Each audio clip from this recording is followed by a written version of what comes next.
Looks like we're live. What's up, y'all? When I say y'all, I mean anybody in the future, a trader, a friend, family member that might be watching this. Welcome. Welcome to the stream. I've decided there's so much news to jam in here, but it's cool. I have it all laid out. What I'm working on is being composed and squeeze the words into concise fashions. As you may have noticed, the title of this stream is the new 30-minute structure. We've been doing these streams since early February. So we're looking at half a year.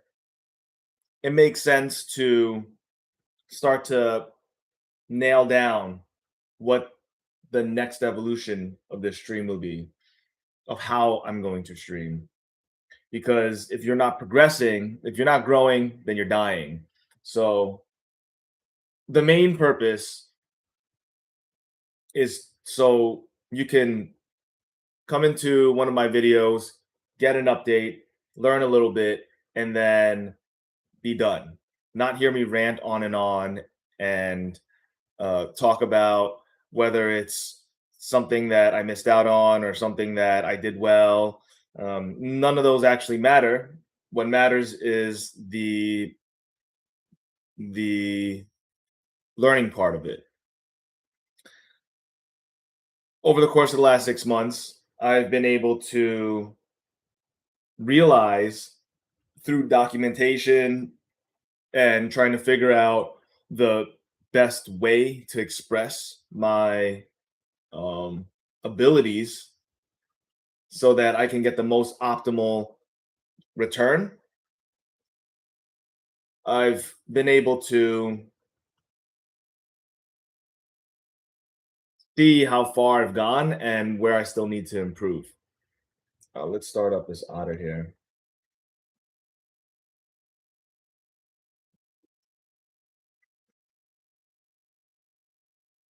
Board.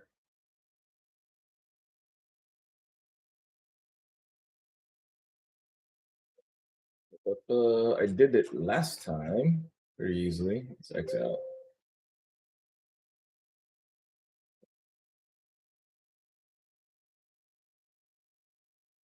So just to kind of run it down, I'll have my screen set up, share the screen, start the AI on the otter, and then go down 3 quick things that I feel like happened that's relevant towards progression. And a lot of things happen relevant toward progression here. And the best way to teach is to show with action. So it's like, let's say you're learning basketball. There we go. Hello, hello, hello, hello. This thing on? Great. So let me just introduce again, since Otter's now on. This is a new 30-minute stream that I'm evolving into, which I try to nail down 3 different points that are relevant while on screen on YouTube Live show the relevance. And so what I was saying is if you're trying to learn basketball, for example, the best way would be to watch someone. Let's say you're trying to work on your dribbling skills. You look at all the different techniques and then you practice it. So if Kyrie Irving has his patented crossover move, you want to be able to model it. There's only so much you can get from words. So being able to visualize it on stream is great. Doing it in 30 minutes is even better because you could even put a 2x or a 3x on this video and you'll be done with it within 10 to 15 minutes. You can get the best parts of it. Slow down during the best parts to understand it. With that being said, we're 5 minutes into this, so I guess I'll try to get it to 30 minutes. Maybe it'll spill over a little bit. I have a good idea of what I'm going to say today. Um,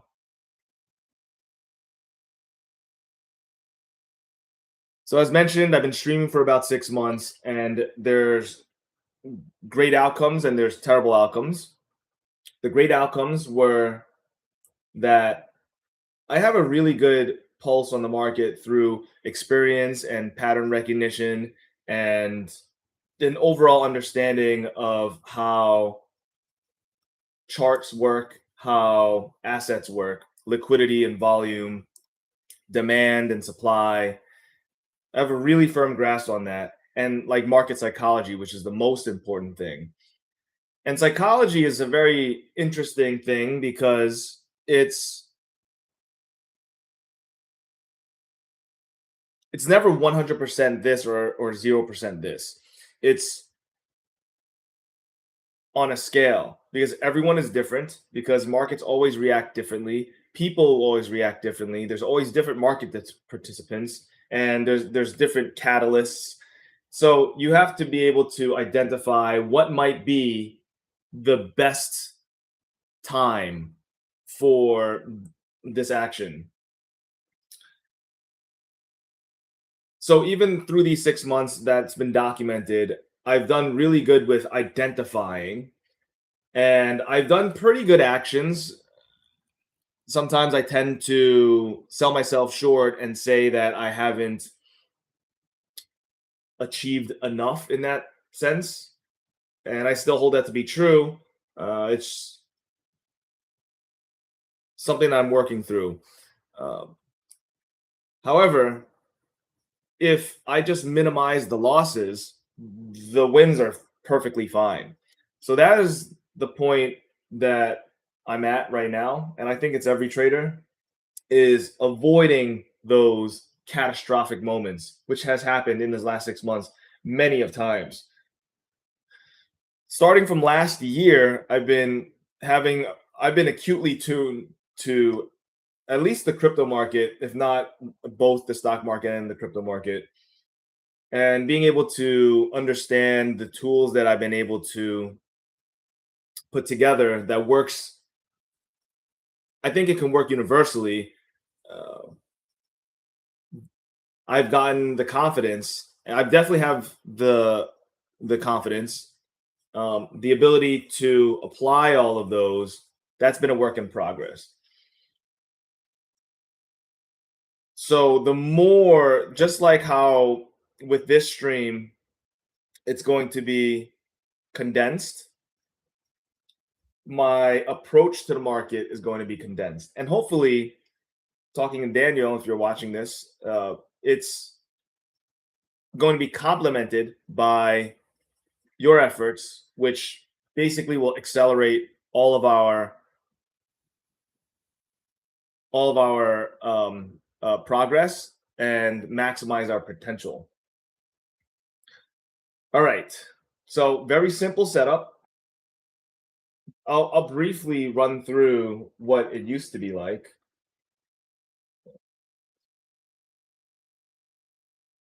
And this is not done. Like on my own time, what I'll do is slowly strip away at some of the stuff that I've been working on and then simplifying it a lot more.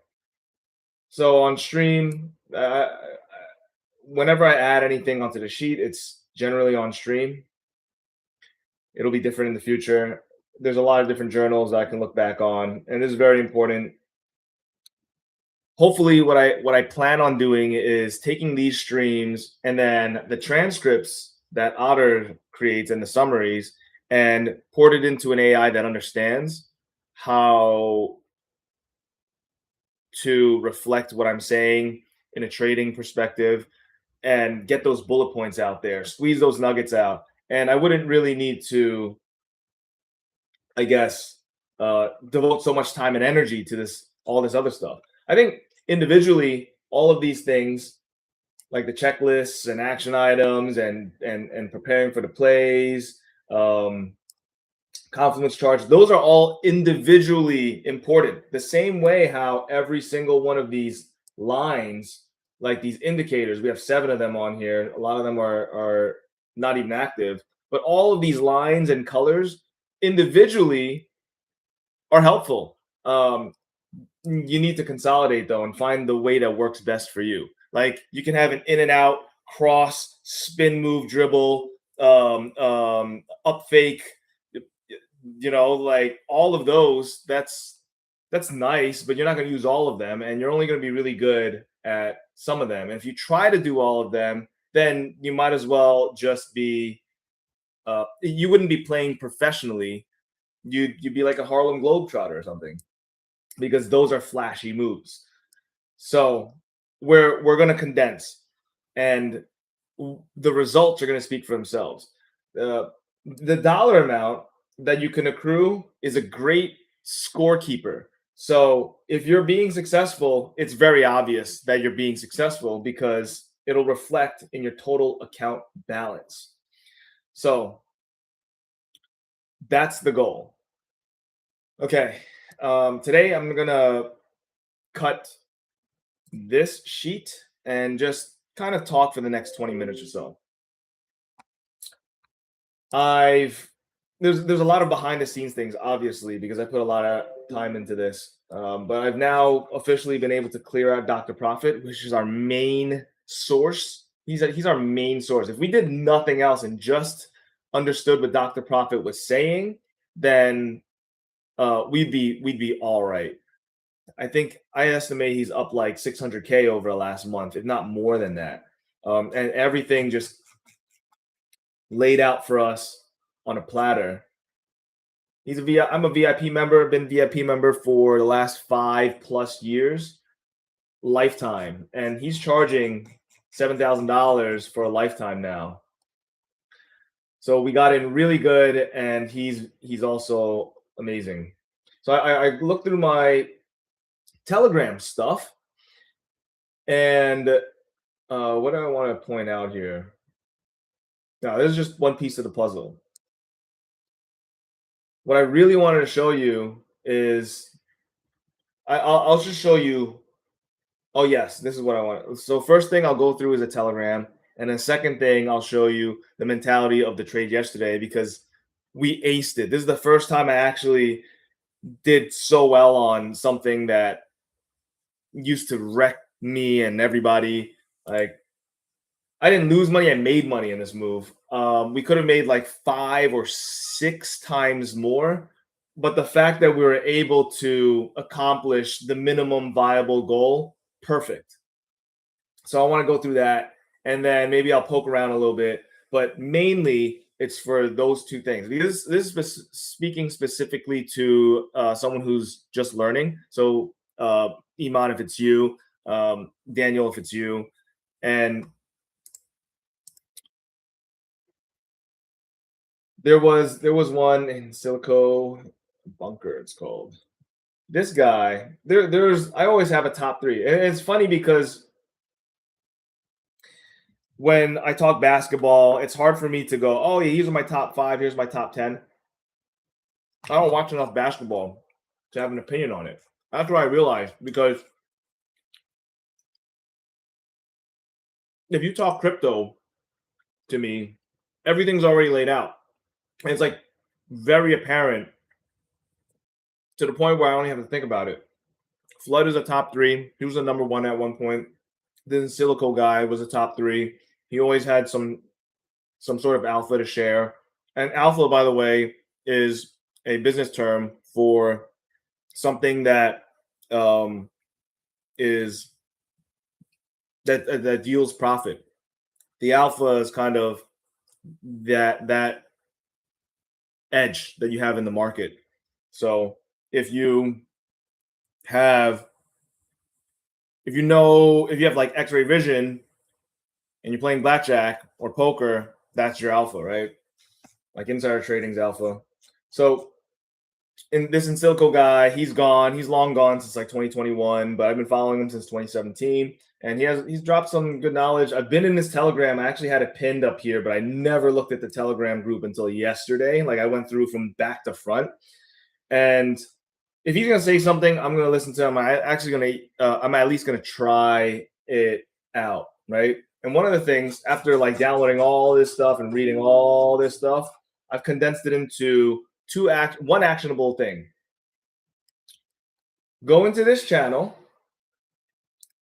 You could even go from the oldest. Oh man, BitMEX. They just closed their doors less than a month ago, just 2 weeks ago. This is the richest crypto guy in the world for many, many years. Then they extradited him from Hong Kong, and then I think he's like, I mean, he's free now, but he there's certain contingencies with him. But he was living in Hong Kong for a while, and then he lived in the Bahamas. Anyways, start from the oldest and just kind of look through them. And maybe these are not as relevant, or it's possible also they deleted a lot of videos, because he said in 2021 to that this channel is mandatory for any beginner, and I trust him on that. So yeah, I mean, it looks like he deleted a lot of stuff because 2021 would have been 5 years ago, and it's just this. I do like though their most recent one. So if you go to the latest, you have exploring, failed de-risking, what is inefficient hedging. Like these are all relevant things. And look, we're talking about 2-minute videos. This is amazing. I'm gonna go through it myself and make sure that I'm tip top when it comes to this, because we literally did hedging yesterday, and it was not efficient, but it was accurate, right? And I'll go into that next, because I can't wait to share with you like this proud moment for me. What is emotional trading? Like these are all great. This is a quick thing. He said that is a mandatory read too, so I'll go through it. This is for degenerate noobs, which is us, right? Which is you guys. So I'll put this into the Discord as well, which you should get access to the Discord. There's just a lot. I don't know if you're gonna go through it, but what I'll do is since you'll be able to see, I'll put it into crypto tools. This one, BitMEX is a good one. There's also Insilico, which I subscribe to. That's a good one. They're a little bit longer. They have like 2-hour podcasts with great traders. I try to listen to them sometimes while working. So like you got on an ESPN, I got on Insilico podcast. And there's a lot more. And there are certain people like Ponzi Trader, for example. He's really good. I recognize him. Magus. Like these are all things that are implanted in my mind, right? Don't worry about Insilico. I think going through these quick 2-minute videos, awesome. I love that they made this. They're bite-sized, and they don't get enough views. Not enough love for BitMEX. They were the original perp. The original perp ever in the world was invented by that black dude, and he really changed the entire world by doing that. And they tried to put him in jail for that. But yeah, okay, cool. So that's that. Like I went through that entire thing to give you one link so you can pursue, right? Now we have things that are happening in the market right now, which is very interesting. We had this flush out, which I predicted that was going to happen. I was upstairs getting dinner yesterday and going, man, are we done with those flush outs? This crazy how things are just going to keep going up. It doesn't. Has the crypto world changed that much? Then I was eating the dinner, got a bunch of, I think I deleted the alerts already, but there was a bunch of alerts for this area as soon as it hit here, and it kept tagging like 4, 5, 6 times. I'm like, damn, the market's really gonna fly. And it was at that point where I started to feel a little FOMO, and that is a good trigger to be like, this might be kind of a top, which I already knew was a top. I just didn't know at what point in the weekend it was going to happen. Turns out it happened at 1 a.m. and it happened right here. It's like, yeah, this is exactly at 1 a.m. And as soon as I kind of like got those alerts, I paid attention and I was able to capture like 15K worth of value within that period, which was awesome. So in hindsight, I should have taken action immediately. I waited like maybe 10 minutes before starting to watch the charts. I got really lucky. Literally like 30 seconds before I was able to put that short in, to capture that value. So still also like that is the learning experience for me is the alerts that I set. It was like literally right here too. The alerts that I set are important, and when the alerts hit, you don't ignore them. And when I was traveling in Italy, I had to ignore some and missed out on a lot of gains, um, especially on per, because that I bottom ticked that one with the alert. I just and the note that I said to myself was like, it is very obvious that you need to load up on calls here as like the bottom tick to the penny, and those would be up like 6 to 8x right now. So very important.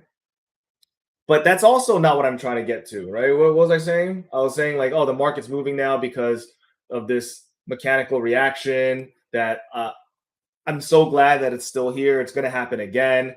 It just means that, and I think I wrote it down here in the diary too, day to day, stuff. As I was coming downstairs, I remember saying I'm gonna write it down. Here, yeah, it was 10. I was like, no, that's ain't it. Yeah, who knows where I put it, but in my mind, I was like, okay, we're if there's gonna be no more of these liquidity flushes, then more realistically, I almost conceded, but more realistically, we're probably at this phase where it just keeps going up. But no, that's not true. I actually think we're closer to this phase where it goes up, it comes all the way back down to retest, and then it pushes, right? So that's why I had this drawn out. I had this drawn out pretty early. This is before Terrence left the office yesterday, and we were kind of chatting for about an hour. And I told him, I was like, we're at this point here. It's going to come down, and then we're going to push up. I'm going to short it $600,000, which is what I did.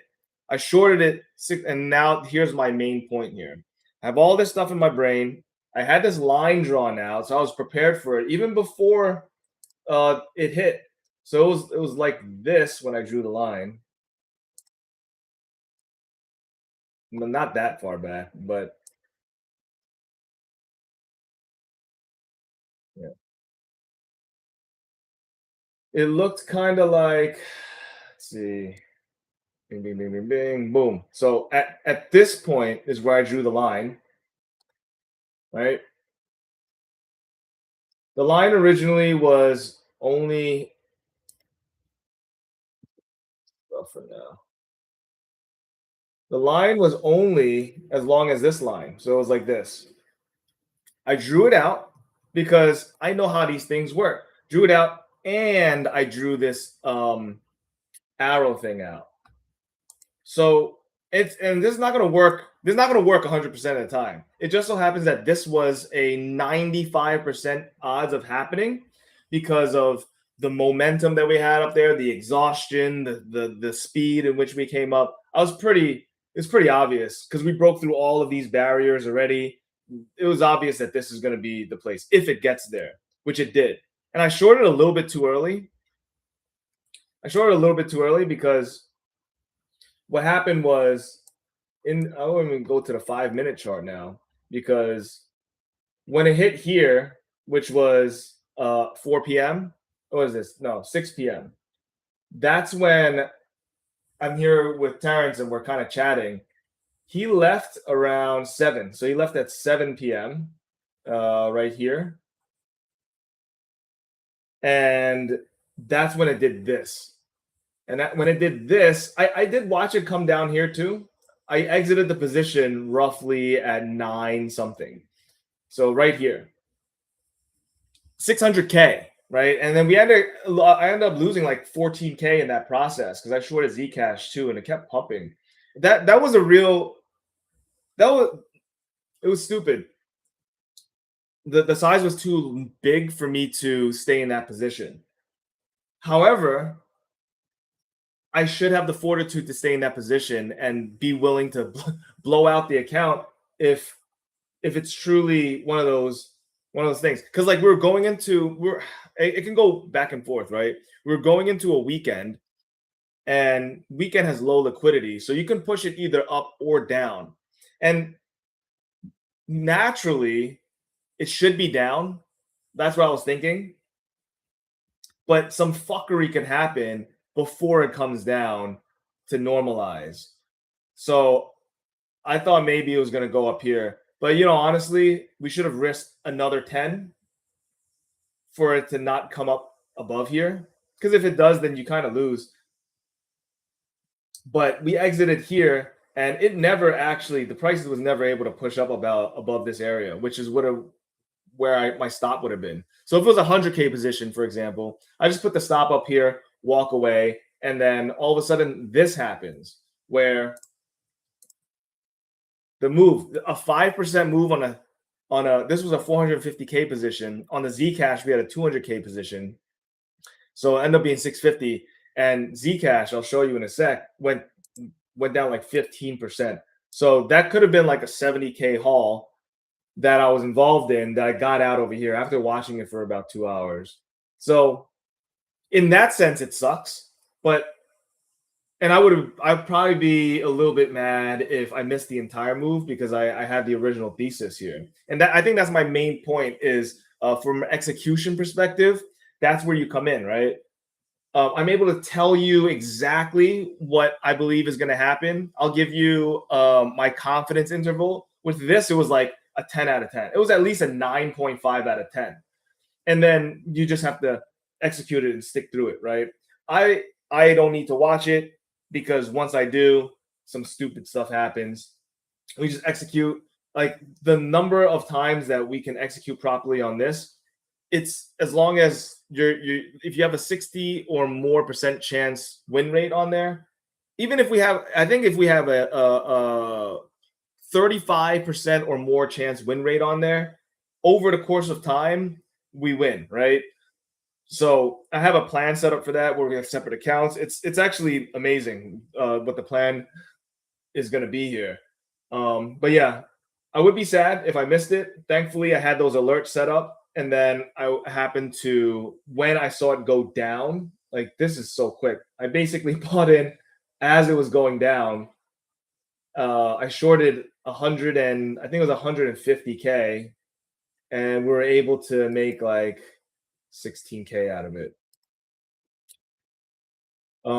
Because the 100K was on Zcash, and I'll show you the Zcash chart in a sec after I put these things back.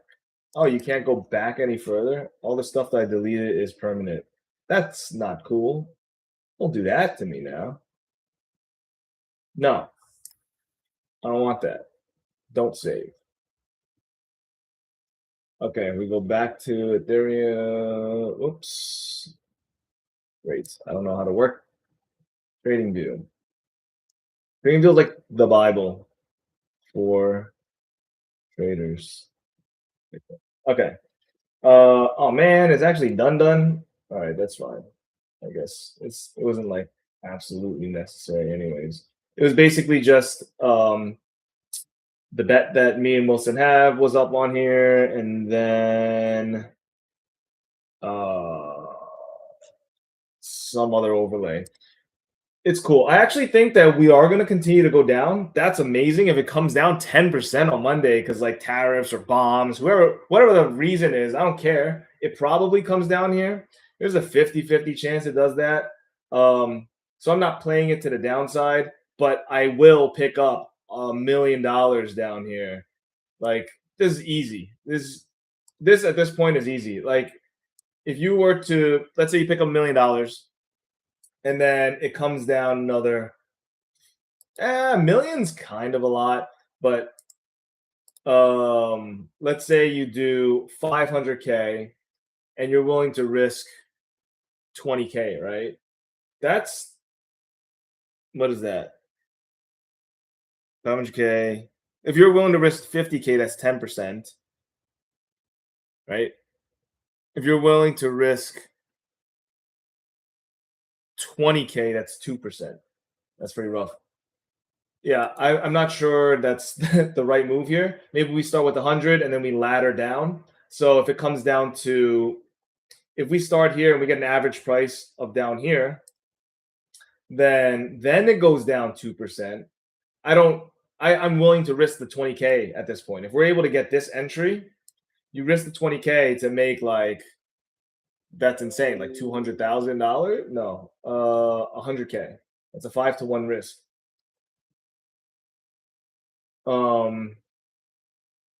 But yeah, I just wanted to highlight. So yes, I would have been pretty upset if I missed it because I kind of called this action. It's like, hey, I had this line here, and the line is gonna hold for sure if it gets to 2,500.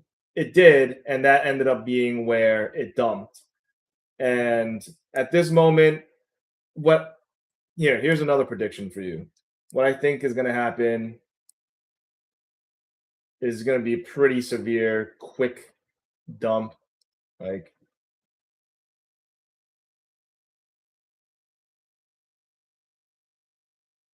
yeah, something like that.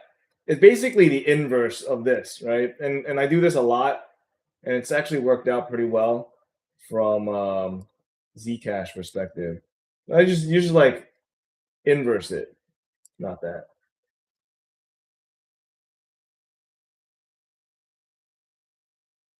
So there, just a mirror, complete mirror effect. I could totally see this happening. Maybe something like that instead. It jolts up, and then there, hitting our target. Maybe it just kind of comes down to here also. I might want to start a bid over here. Could be worth catching a falling knife. At this point, we're extremely bullish. We want to shake people out. It may go deeper just to shake the people out. That would be an opportunity for us. That's a general rule of thumb is once you see the regime change, you just flip it. And then you go, all right, this is now buying. I used to was selling. I used to was taking profits. Now I just want to buy everything and hold it for the next 4 years because we're going to print millions of dollars. So, and I saw all these indicators, like everything was getting purple and there were pink candles. It was a layup.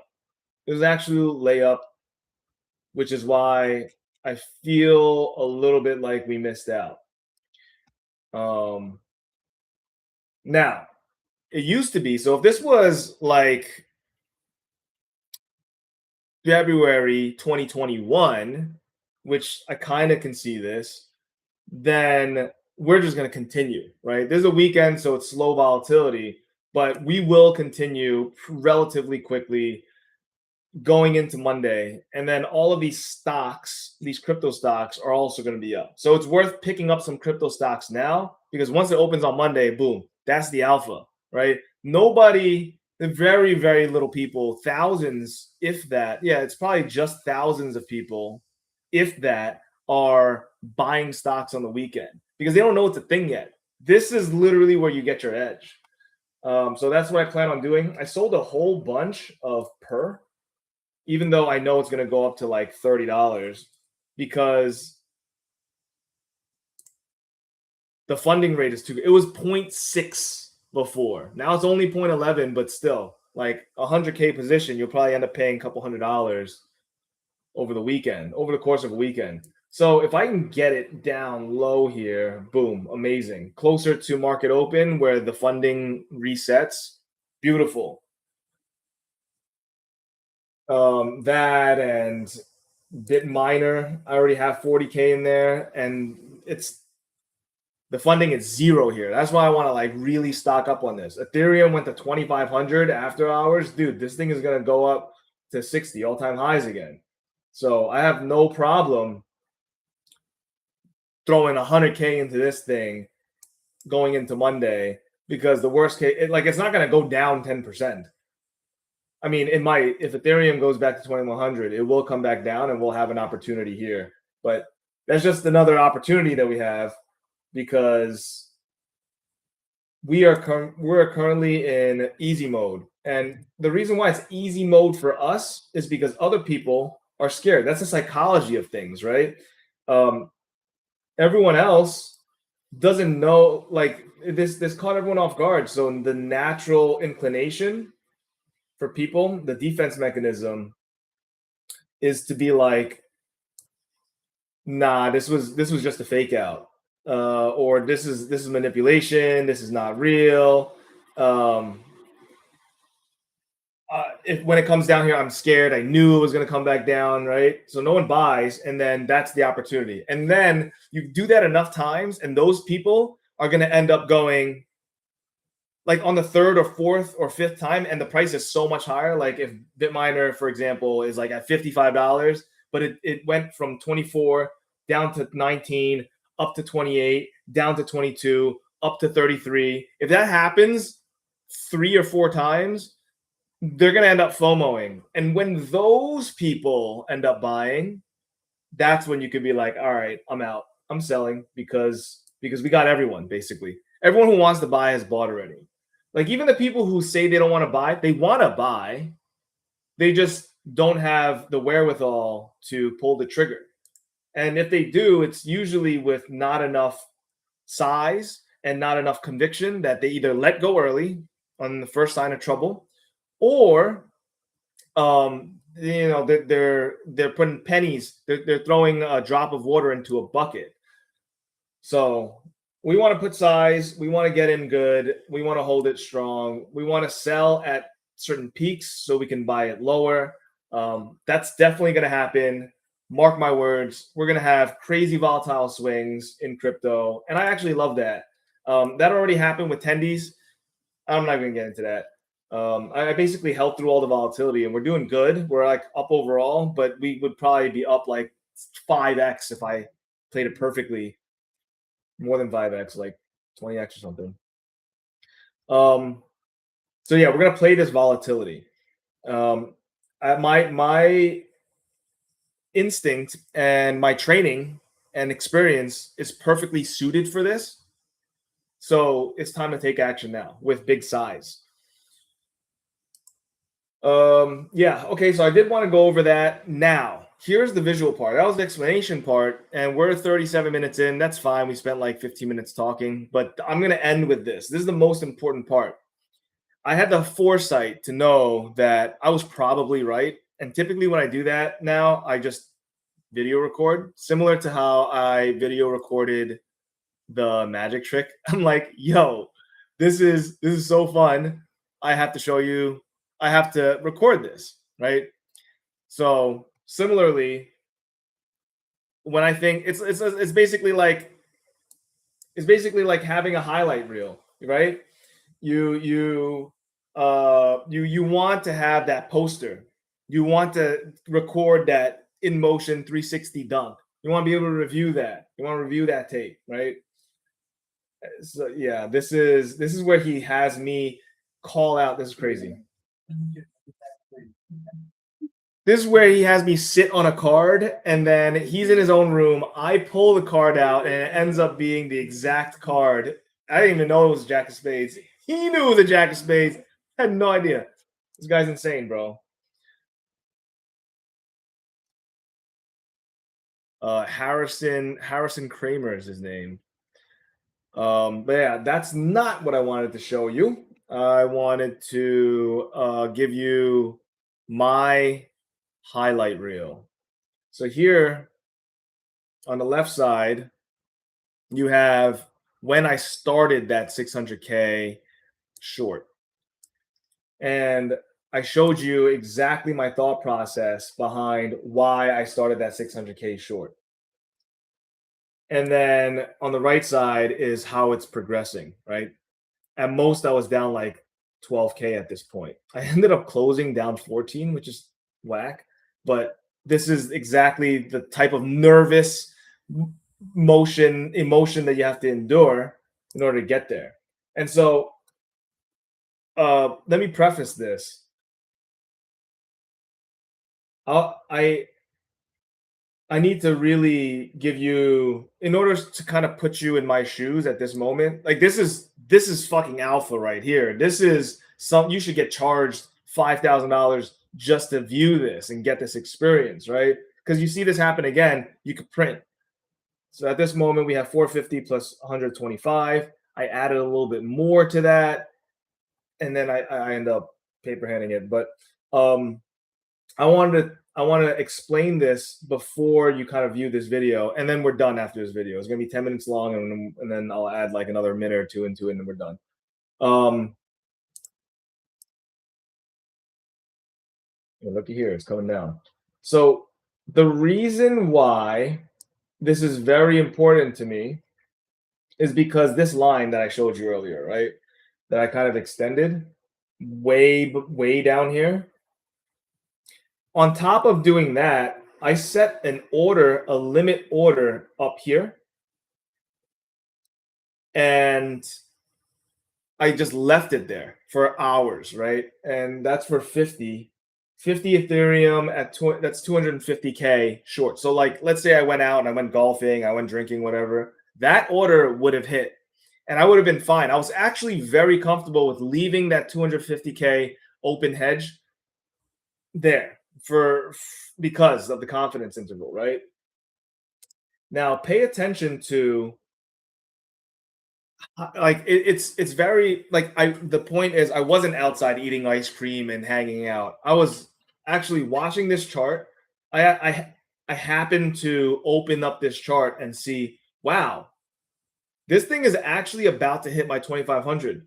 But you see how you'll see later on in the video it'll break through, but you see how it stopped a couple dollars short. That's another signal. That's a signal that there's so many sellers here. That's a signal that this is the fucking top. It didn't just break through like it did before. It just stopped here. And so since it did that, I actually ended up, you see how this red arrow? I ended up shorting some here because I was like, damn, it might not actually ever hit this. It might just come back down. I should get in first. And I think it's at these moments where my patience is being tested. A lot of the times I'm too early and I'm not patient enough, and then I lose, right? I either paper hand it or whatever it might be. I do some crazy stuff, which is kind of what I did. And I saved myself 30 seconds prior to the actual drop. So happy about that, but unhappy about the execution here. The plan was amazing. This part of the execution, amazing. It's the follow through and everything that happens after that I think you will not possess, like all the sporadicness, because you don't have all these different wires and wheels that are turning in your brain. You just need to execute the plan, and that's what you need. You have what I have. If you have what I have, then you might fuck around and get stupid too. It's like, knowing too much poker and then you shoot yourself in the foot by, you outplay yourself. That's I think that's a good symbolism there. Can we make this actually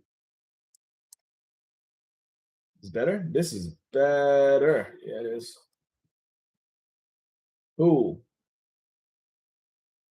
All right, so top. I don't know if I like this, but whatever. Top and bottom, right? So on the top side, it's about to hit it. That's gonna be fun. That's why I got the recorder out, and thankfully I did. I had enough time to be like, "Ooh, let's get this in real time because this is gonna be an epic moment. This is gonna be a fucking highlight reel." And then on the bottom here, this is after Terrence left. Terrence left about this area here, so six. Wait, what is this? 7. Oh, he left like here. So I started recording here because I thought like this is it, right? I'm still in the position. Uh, he left around this area. It came down. I'm watching it. I still have the position, even though it does this, and I'm like, this is finally when it's gonna fucking break.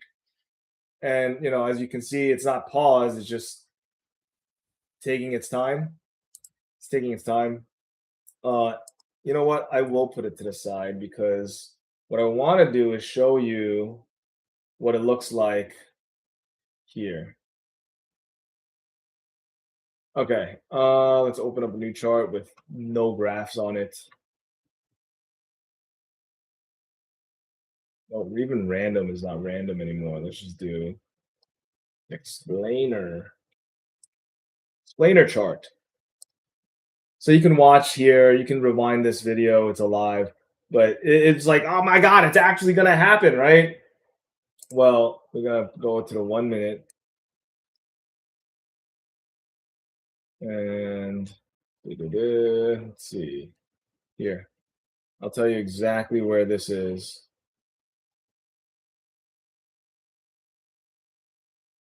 This happened already. This here is like 1930. So it's like here. Oh, it actually does go down a bit. Ah, this is where I almost broke even. And you'll see that on this too. I didn't take the profit though. I didn't close the position. Then it went back up. Like realistically, man, this I gotta react here. I actually ended up closing some positions, so I basically doubled down on the short as it was going down, and it never just happens on the first time, man. Like this, this is so obvious in hindsight, and this is good. Like if your brain is fresh and you're learning this for the first time, you win, dude. Like it never really comes down the first time. This is the first test, right? I think that's exactly where we're at right now. This is 8 o'clock. So, oh, we're about to hit there. So we're currently sitting at this area here, right here, right? So we're about to witness the drop. I don't actually, oh, I think at the end is where it's actually dropping. We get limited to 10 minutes. So look at this craziness. It still never touched my 2500, right? This entire time, it never touched my 2500. So I'm getting a little anxious at this point. So I already started this position. So by the time it comes up here, I have a full position. And so I think that's also another, like reviewing it in real time. I didn't realize this, but reviewing this, I realized that this is so impatient of me to do. I'm thinking, oh wow, it's actually going to top and it's going to come down like this. It doesn't. Like look at it. Look at how much time we have in between. This one is 1730, right? So we're at this area, 1730, 1740, right? We're literally right here. You can't make this up. It just feels like it's gonna just do this, right? But it's here. It actually is pre-pump. This is post-pump, right? Like 1730 is here. It's about to do a thing, right? So it does this thing, and that ends up being the final thing. I got in way, way, way too early. Like I get in here, and that's perfectly fine, right? Then I end up actually being in profit down here. But even down here, I was still down like 2200 or something, which is why I let it ride. So honestly, there's so many mechanics here. The first one is like time and patience is the most important thing, right? Like this looks so terrifying. Like, damn, I don't want this to leave the train without me. It still hasn't hit my order yet. And I'm already short 250K at this point. And then it does this. And at this point, I'm down like 12. So when it comes down to here, you know what I mean? It's kind of ridiculous. And it ends up playing out exactly how you want it to play anyways. So it comes down here. This is also a main point. Second point is once it does make this extra move and it double taps out, the first drop is always a test. Same thing, right? The first top is always a test. So very reasonably, this is never just going to go straight up. What it's going to do is try to test it. And then if it's real, like it was in the past, right? If it tests it and it's real, it's going to come straight up and then hit it again. So what this did was it showed that this is the top. And I kind of realized that in real time. That is the same as this part, right? So if not, if it wasn't the top, it would have came up. What it would have done is come up and then retest and then bounce again. Same as this part, right? So this is the first up. It comes down to retest, similar to this area here. And then it breaks. It doesn't stop here and do this, right? Because they would have done that. What it ended up doing was it just in one motion, it went straight out. So this is a top. This is a push down. I didn't take the profits here. Honestly, I didn't need to, but you want to set your stop loss somewhere above here. I wasn't willing to stomach like a 20K drawdown because I had $650,000 open on that short. But this is in hindsight the safest moment in time. And why is it the safest moment in time? Because we had that line drawn out, because it was a weekend, because there was exhaustion, because of this double top, because of all of the different mechanics, right? Because of the experience, because of the recognition, all of that made it a layup, right? So it's not obvious when you're watching it in real time. So as mentioned earlier, this is literally this section, right? How do you make that decision? How do you make that decision here? You have to have the foresight. You have to go, all right, 2,500 is the top here. Anything between 2,500 and 2,600, I'm willing to lose. But what is my goal, right? Well, the goal is to make money that's doesn't feel risky. So 25.50 is very reasonable as a stop loss. Now, this second, I think I played all of that very well up until this point where I ended up closing. I closed the position. It was like late too. And I'm like, dude, if it's not gonna happen today, it wasn't even that I was trying to close because I was gonna lose money. I just didn't want to watch the charts anymore. So I was like, I'm gonna close, I'm gonna go eat dinner and watch a movie.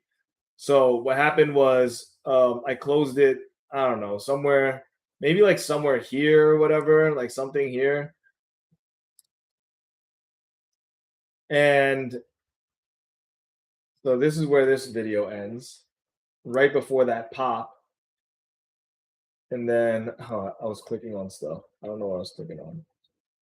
But this video ends right here, right as it's dropping.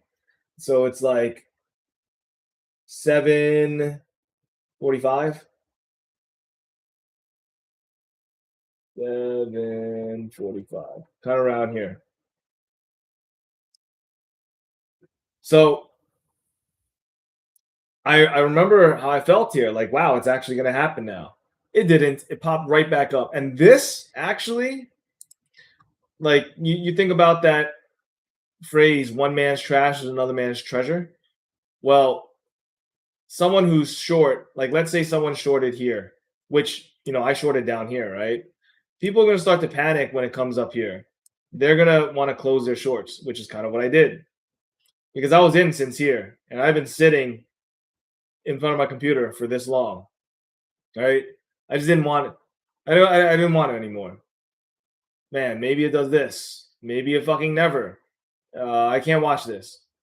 So, however, what are the treasure people doing? They're shorting it here. Maybe not here. Like, this is the people who decide. This is our president, right? Our president is shorting here because he decides where the top is. So, bing, bing. You can see the failure to reach the top again as a signal, right? So you short it back here, and actually, there's no more buyers. There's so many people wanting to sell. It's done. It just very quickly finished, right? So does this mean you have to be watching the screen? Like I'm not watching the screen. Are you watching the screen? No. You have to just be willing, like I mentioned, to stomach the loss. You have to be willing to buy in at 2500, right? Right here, like short at 2500, and then set your stop loss here and have your target. Maybe you can target here. I was targeting something crazy. So I would have to manually oppose it. I was trying to target down here, which it might probably end up hitting today anyways.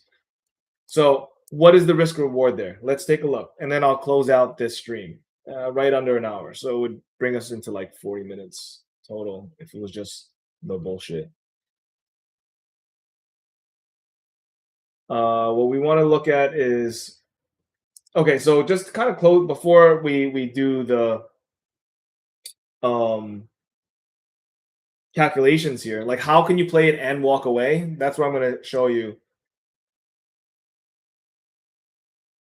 I just want to like go over these videos before I full stream. So this moment was appropriately prepared, right? We wanted 2500 to be that round number. It could deviate a little bit above it as we've seen and just come right back down. Easy mode. We need to execute the patience so we don't get a bad rate and we don't have to like leave money on the table. At this point, we probably left like $2,000 on the table anyways because we got in a little too early. And we have to size appropriately because if the size is too big, then you might just panic, which is kind of what I did. And then finally, on this video here, what you want to pay attention to is, again, it's patience. It's never going to happen the way it does, but you also need to map it out so that you don't get worried or concerned, which is what we're going to do here now. If you have those three elements, you will win. You just keep applying those three elements. It's like, okay, what's my position at the table? What is this person's range? How will is and the thing with patience is like, is this person a rock? Is this person right? So those three things is gonna be like, all right, how far is this guy willing to take this? Right? Is he gonna triple barrel me? Oh, what's his range? So it's like the patience part of it. I think this is good. Patience equals triple barrel, which makes sense, right? Because is it two L's? Because that's the market testing you, right? Again, these are all market participants, right? The market means people who control trillions, billions of dollars, whales. They're testing you. Are they willing to triple barrel you? It looks like in this instance, yes, they are. It's a bluff, right? We're going to keep pushing higher. We're going to keep pushing higher. Now, you don't want to get ego involved, but patience is very important. Patience is probably the most important thing, but it's also, it needs to be in context, right? The second thing, the last thing is drawing odds equals pot odds, probably, right? Pot odds. And then you have, I think this is probably very important, is you want to know your position in the seat. So the position in the seat is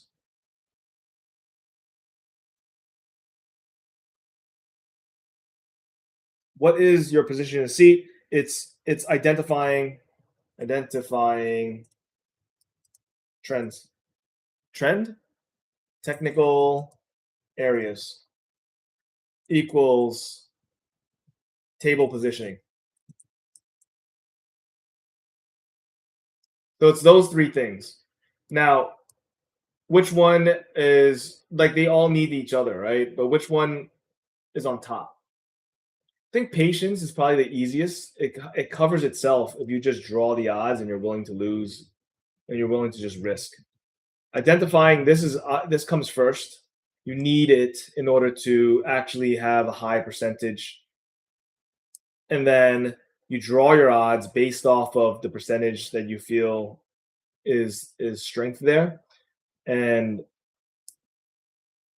you practice your patience in order to let it play out. No, that's it. That's all you need. That's the lesson for these two videos. And okay, so finally, let's draw the odds, right? Patience is literally when you're in the hand, right? That's the motion. That's like the things that are happening. The odds are the cards that you see in front of you, right? This is the cards that we see in front of us. And at this moment, we could actually draw these odds before seeing what happens. All right, let's see. Let's take it from the perspective of our first video. Right? You can draw your odds even without it. And then the technical areas, well, why are we even looking at this area? It's a play, right? This is the play. I guess maybe that table positioning and hole cards, right? Like now you get dealt a thing, you see your position, and you go, oh, okay, I can either play this hand or I don't play this hand, right? And then you have the drawing the odds perspective is like, okay, I'm playing the hand now, and here's my flop. Here are the people that are involved in the hand with me. What am I willing to risk for my hand? Right? I guess it's also what I was saying. It was not pot odds. It was range and range. Right, so you see, okay, here are the odds of what's happening here. What are the odds this person's holding this card? What are my odds in the hand here? What are my odds in relation to everybody at the table? And then the patience part is basically, what do I know about this guy and what is he willing to do? Is this a bluff? And so this is the real-time action. This is pretty statistical. And this is technical, right? So we've identified that technical area of 2,500. This is our technical area. We want to be willing to draw a range. So let's say our range is 2,600. We don't think it's going to pass here. And if it does, we can cut our losses. And what we want is, ideally, we want to get to this area. If we can get here. If it's a really bad drawdown, maybe down here. That wouldn't happen over a weekend. And as we saw earlier, like this happened pretty immediately. But I think this is a pretty good place to take your profits. So now we have a range, and the range looks like this. It looks like you're getting a 1-to-1 here, which is not great. But at the same time, you have all of these long positions open. You have 240K, if not more, long positions open. So what you're really doing is you're just hedging. So if I'm hedging 600K, that means I'm only net short 360K. But regardless of all that, don't even think about the long or the short side. You just want to go, this is the play, and this is what I'm willing to risk to win. So let's say we get our entire short position in here. This is all before we know anything is happening, right? We're planning. This is the drawing the odds part. So drawing the odds part is like, all right, what is the opponent's range? Well, this range is really high. 4% is really high. Maybe we do 2-5-6-0, like I kind of had planned earlier too. Like let's start here, and then as we get more information, like the community cards are being drawn, we can go and lower the range, right? That's usually what happens. Oh, the story that's being told is that I have aces. Well, another ace just hit the flop, so then the range goes down, right? So we start here, and then what we want to target is the bottom end of this range. So we got a 1-to-1 at this point, which is totally fine. You want to start there. You don't want to start at a bad disadvantage. Boom. Okay. So now we finally got our fill, and we're going into the patience aspect of it now. This is our play. We're going to play this out completely. What's the market going to do? What is this player going to do to push me out of the hand? Is he going to win or is he going to lose? Am I going to win or am I going to lose? So it does do this push. I don't know if you're going to add, or if you're going to call this bluff, then you're going to add here, right? But if we have Hall 600 already allocated here, which we did, like even lower, then we're just going to watch it. So we're watching it play through. And then what's happening is, oh, okay, I'm confident with my hand, right? And then it starts to push again. The market is testing us. And then the dude goes and he goes, pot size. Oh, fuck. I'm not confident with my hand. Well, I call and then he checks to me. Oh shit, I'm actually confident with my hand. And then the river card shows it's actually not a good river card for us. But it falls within his range or whatever. But you know what? It's really possible that this guy is just bluffing. He's telling a pretty good story here. Right? Like I don't actually believe that the story that's playing out is true, right? But it also possibly can be. So what I'm willing to lose, I still want to play this hand out, but I'm not willing to lose more than what was set. Like, why would I want to risk more than what's set in my hand when there's a reasonable chance I could win, but he's playing hardball? And I'm tanking, and he's going time. It kind of has a final push potential, but through analysis, he actually doesn't have this, right? It's showing there's cracks in the story. It can't get above this line. So what do I have to be afraid for? Fuck it. I'm all in. I'm willing to risk. Let me actually put this back up here. Right? I'm willing to risk. And then it happens, right? It goes, I'm willing to risk this much. Fuck it. I'm all in. I'm all in. What are you going to do? He folds, and then it doesn't necessarily hit our target, but you also don't want to sell everything. Your stop loss should definitely be one shot, but your taking profits should probably be staggered, right? Something like that.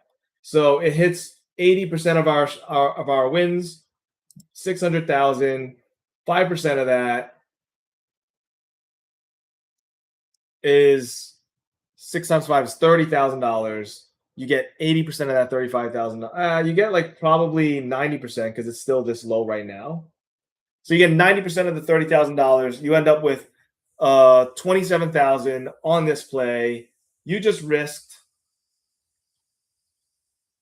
2%, so 600K times 2. You risk 12 to win 27 here. That's a 2.37 ratio. And you went all in over here, and then he folded. That's the end of the hand. I think that's a great, actually, analysis here. Beautiful. I hope you watch this thing fully through. If not, then I'm going to force you to, because it's speaking a language in which you understand. Let's see what ends up happening here. So it's nice to get these little lines on here because you can see where it's breaking through and where a resistance might be. But that's a different level of thinking.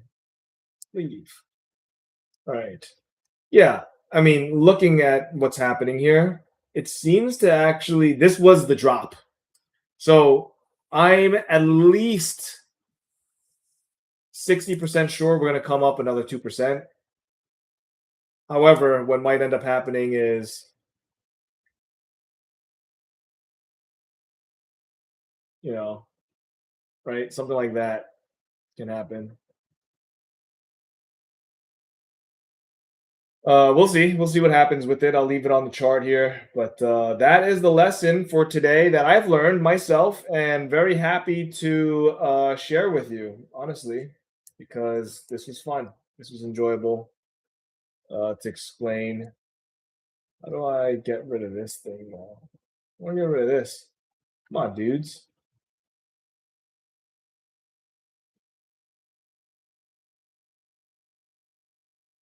There. End of stream.